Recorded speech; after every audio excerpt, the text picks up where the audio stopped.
नमस्कार, मैं स्वतंत्र कुमार और आप सभी का स्वागत करता हूं आपके अपने चैनल शॉर्ट हैंड टीम पर। तो दोस्तों, आज के इस वीडियो में जनसत्ता के संपादकीय से 551 शब्दों के डिक्टेशन को हम लोग लेने वाले हैं। इसे हम दो अलग अलग स्पीड में लेंगे।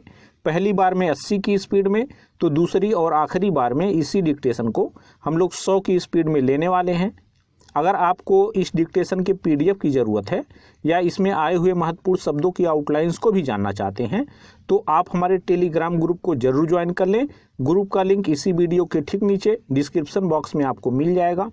तो 80 की स्पीड में आपका डिक्टेशन स्टार्ट होगा 5 सेकेंड के बाद। तब तक के लिए आप रेडी रहें।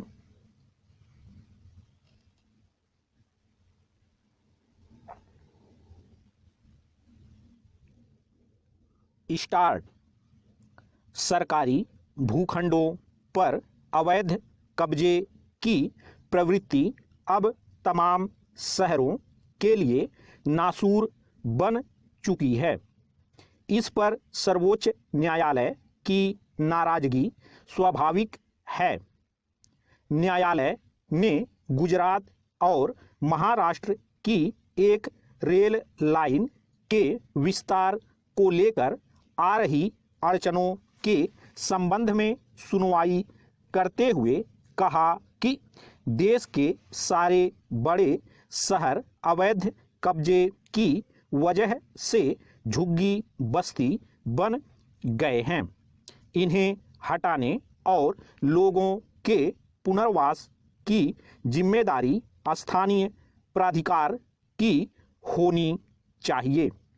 यह उनकी नाकामी है कि इस तरह झुग्गी बस्तियां बढ़ती जाती हैं। दरअसल महाराष्ट्र के जलगांव और गुजरात के सूरत उधना के बीच की रेल लाइन परियोजना इसलिए अधूरी है कि उस पर करीब 2.5 किलोमीटर तक सघन बस्तियां बस गई हैं। उसी की सुनवाई करते हुए न्यायालय ने यह नाराजगी जाहिर की। देश के तमाम शहर इस समस्या से जूझ रहे हैं। न्यायालय ने रेखांकित भी किया कि देश का कोई ऐसा शहर नहीं जहां अवैध कब्जे की शिकायत न हो। इस तरह के कब्जे और झुग्गी बस्तियों के बसने की वजहें भी किसी से छिपी नहीं हैं। स्थानीय प्राधिकार की नज़रों से वे जगहें ओझल नहीं हैं। मगर इस तरह के कब्जे क्यों रुकने का नाम नहीं लेते, इसकी वजहें भी साफ हैं। पैरा। छिपी बात नहीं है कि देश के हर शहर पर आबादी का बोझ बढ़ता गया है। लोग रोजी रोजगार की तलाश में शहरों की तरफ पलायन करते हैं।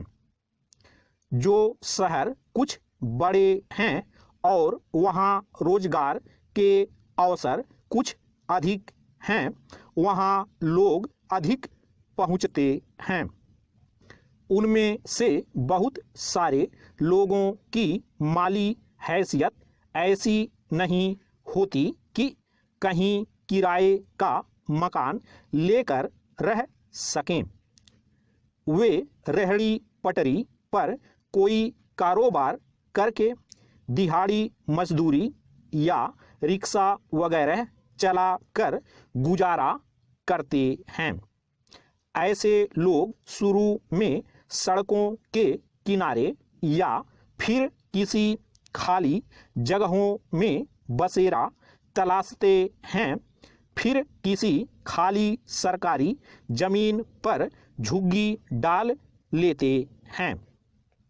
तमाम शहरों के खुले नालों के किनारे, पार्कों में, रेलवे लाइनों के आसपास ऐसे लोगों की झोपड़ियां देखी जा सकती हैं।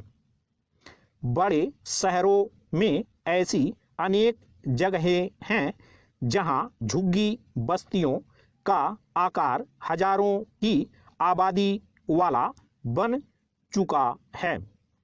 जब वे लोग बस रहे होते हैं तब भी प्रशासन और स्थानीय प्राधिकरणों को नज़र आ रहे होते हैं, पर उस वक्त सख्ती नहीं बरती जाती। फिर उन्हें हटाने का अदालत का आदेश आता है तो उस पर राजनीति और आंदोलन शुरू हो जाते हैं। पैरा, यह भी छिपी बात नहीं है कि चूंकि उन झुग्गियों में रहने वाले लोग मतदाता भी होते हैं, इसलिए कई राजनीतिक दल उन्हें प्रश्रय और प्रोत्साहन देकर अपना वोट बैंक बनाने की कोशिश करते हैं। ऐसे अवैध कब्जों में कई छुटभैया नेता भी अपना धंधा चमकाने का काम करते हैं, बल्कि कहें कि उन्हीं के इशारे पर बहुत सारे कब्जे होते हैं। ऐसे भी कई मामले अदालतों में लंबित हैं जिनमें झुग्गी बस्तियों की आड़ में बड़े राजनेताओं ने किसी पार्क या सरकारी भूखंड पर खुद कब्जा कर लिया। चुनावों से पहले राजनीतिक दल उन बस्तियों में बिजली, पानी, सीवर वगैरह की सुविधाएं उपलब्ध कराने के वादे भी खुलेआम करते हैं। ऐसे में स्थानीय प्राधिकरणों की मजबूरी और अनदेखी समझी जा सकती है। अवैध कब्जे की प्रवृत्ति पर अंकुश लगाना बहुत जरूरी है, मगर यह तभी संभव होगा जब दृढ़ राजनीतिक इच्छाशक्ति और आर्थिक रूप से कमजोर लोगों के लिए आवास की कोई व्यवहारिक योजना लागू हो। स्टॉप। दोस्तों, इसी डिक्टेशन को दूसरी बार में हम लोग 100 की स्पीड में लेंगे और आपका समय स्टार्ट होगा 5 सेकंड के बाद। तब तक के लिए आप रेडी रहें।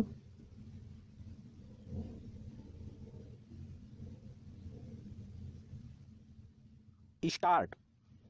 सरकारी भूखंडों पर अवैध कब्जे की प्रवृत्ति अब तमाम शहरों के लिए नासूर बन चुकी है। इस पर सर्वोच्च न्यायालय की नाराजगी स्वाभाविक है। न्यायालय ने गुजरात और महाराष्ट्र की एक रेल लाइन के विस्तार को लेकर आ रही अड़चनों के संबंध में सुनवाई करते हुए कहा कि देश के सारे बड़े शहर अवैध कब्जे की वजह से झुग्गी बस्ती बन गए हैं। इन्हें हटाने और लोगों के पुनर्वास की जिम्मेदारी स्थानीय प्राधिकार की होनी चाहिए। यह उनकी नाकामी है कि इस तरह झुग्गी बस्तियां बढ़ती जाती हैं।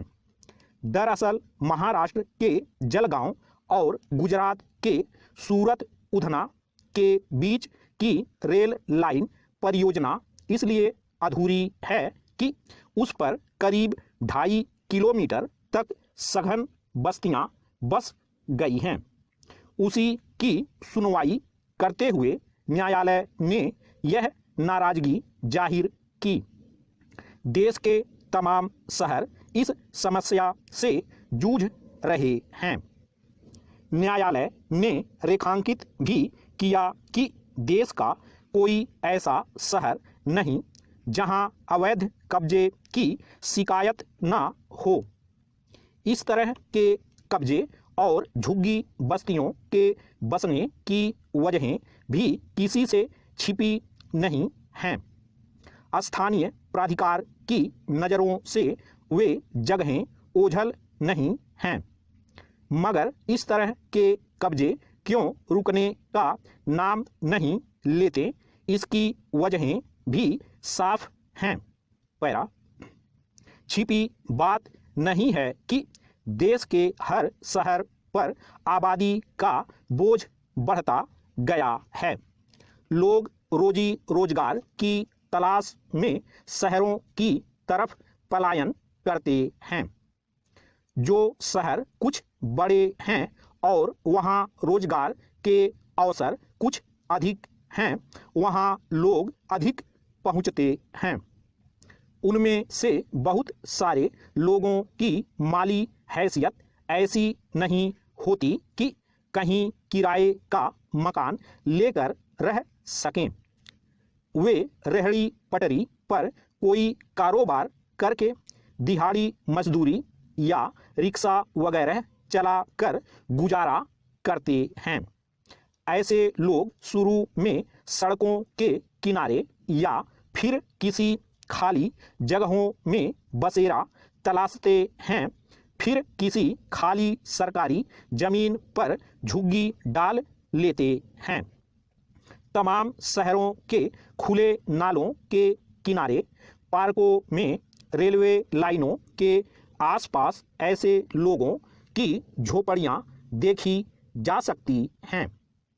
बड़े शहरों में ऐसी अनेक जगहें हैं जहां झुग्गी बस्तियों का आकार हजारों की आबादी वाला बन चुका है। जब वे लोग बस रहे होते हैं तब भी प्रशासन और स्थानीय प्राधिकरणों को नज़र आ रहे होते हैं, पर उस वक्त सख्ती नहीं बरती जाती। फिर उन्हें हटाने का अदालत का आदेश आता है तो उस पर राजनीति और आंदोलन शुरू हो जाते हैं।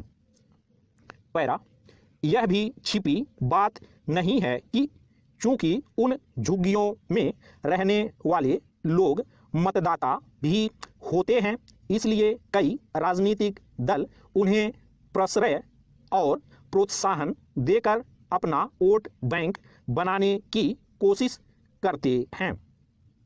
ऐसे अवैध कब्जों में कई छुटभैया नेता भी अपना धंधा चमकाने का काम करते हैं, बल्कि कहें कि उन्हीं के इशारे पर बहुत सारे कब्जे होते हैं।